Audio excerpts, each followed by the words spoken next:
This next image is disturbing. It is a painting by a teenager in a high school in Kentucky.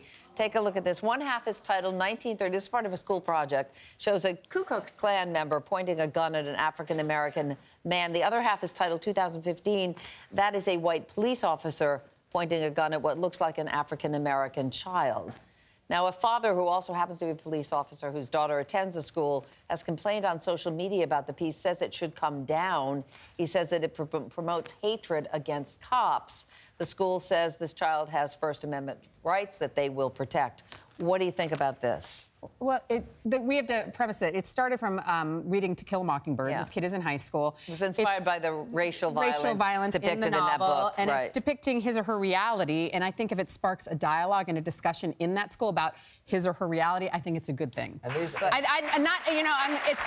very tricky. There are good cops. There are not so good cops. But what they're showing is cops. It's right, but here's the reality. But the Ku Klux Klan is not a cop. No, but I understand that people have this whole issue of you're lumping all the cops together, and we have decided to talk about this respectfully, so I want to talk about this respectfully.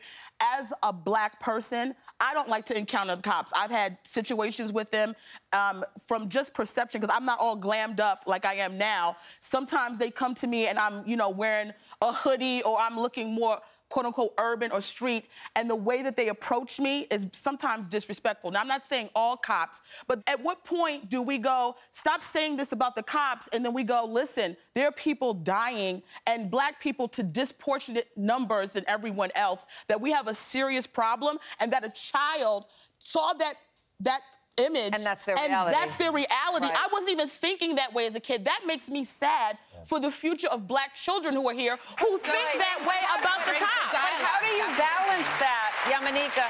How do you balance that with all the officers? My nephew is a police officer in Boston, Massachusetts, who's scared to do his job now because he feels he is always going to be a target because of things like this. And he's a good guy, and there are plenty of great men and women who are police officers in this country. So how do you balance that? Yep. The pictures always, they show people what it is, okay? And we really need to explain to children this is not right. Well, it is her life. It is, but it's not your Wait. life. I just want to make sure that, hold on. Right. We did not have a mic. I'm Could you just, sorry. again, obviously this has upset you, so. Yeah, I mean, I don't care if a person is purple. Okay, that doesn't matter to me. And I think that a lot of cops, they're not really racially biased against everyone. Okay, they're not. And I think there's way too many good cops out there that the bad cops are totally outnumbered by the good. And I think I want to be able to be protected by them. I don't want to walk through a neighborhood and say, they're not going to protect me because of where I'm going. Right, and but I think they're also there to it's protect because you. And I'm glad you got very passionate, because you know what happens is in this country, we get very passionate on both sides. White people have a very clear opinion about the cops and what they feel. Black people have a very real, and nobody's coming in the middle.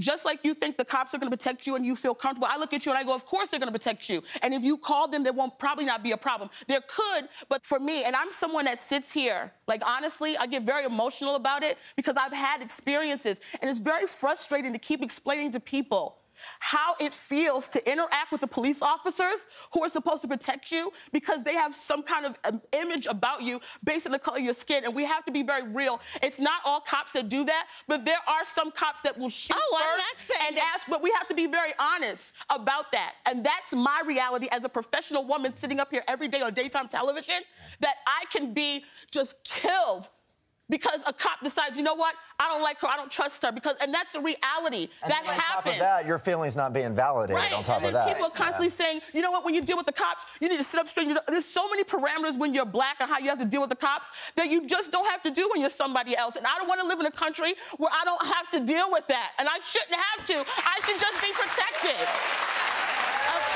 I should just be protected. I should be able to call the cops and tell them how, help me. I shouldn't have to second guess what I do every time I step outside my door because I don't know if I'm going to get the wrong cop. I think we just need to have some type of honest conversation. But if we constantly keep getting angry on each side and going, every time we hear that, we're never, I'm not saying you're doing that, but a lot of times on both sides, we just turn each other off and we're not handling the situation. I just want everybody to love each other and be peaceful.